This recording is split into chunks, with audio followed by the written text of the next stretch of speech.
against me by the 5th Division of the Sandigan Bayan. Nais ko lang pong bigyan din ang mga bagay na ito.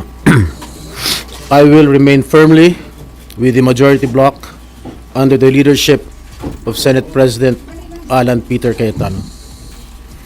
Hindi ako matitinag sa anumang panggigipit, pananakot, political maneuvering para talikuran ang aking paninindigan. I will not yield to threats. I will not be intimidated.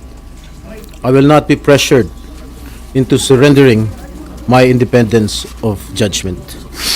I am giving instructions to the Senate Secretary to put on hold my salary. Personal kong pasya ito upang ipakita sa sambayan ng Pilipino na wala akong intensyon makinabang sa pondo ng bayan habang nililinis ko ang aking pangalan.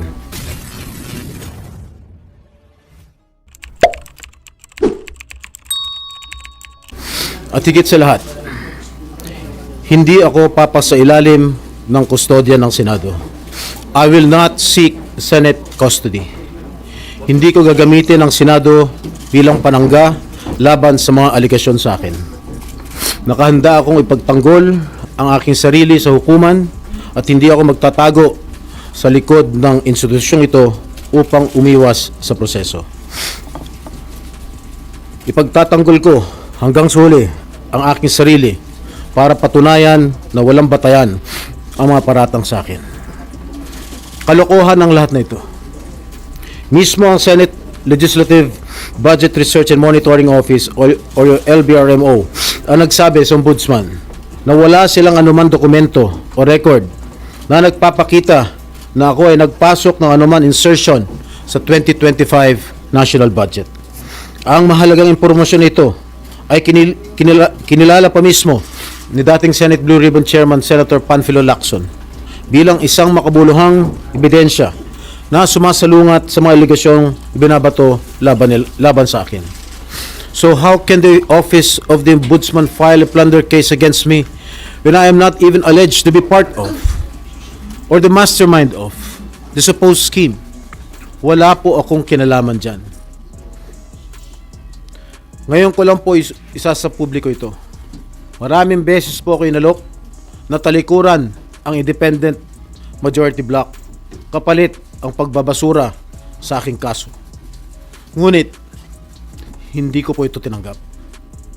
Mas nanaig ang paninindigan ko na ako'y manatili sa hanay ng mga kasamahan ko sa independent majority bloc. I stand my ground. Ngayon kung tatanungin niyo kung sino sila, abangan ninyo ang susunod na kabanata. I stand my ground because what is at stake here goes far beyond my personal circumstances. What is at stake here is the independence of the Senate. This institution must never become vulnerable to external pressure.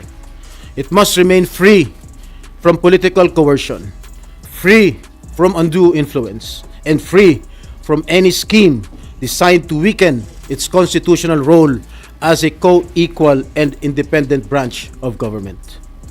If this is the price I must pay for the decisions I have made and the principles I have chosen to uphold, then I am prepared to face the consequences, however difficult they may be, especially for my family. I will not be broken by accusations, nor will I yield to political pressure. I will meet these charges head on, defend my honor through due process, and place my faith in the truth. I will be proceeding now to the CIDG to voluntarily surrender myself. Maraming salamat po. Okay na?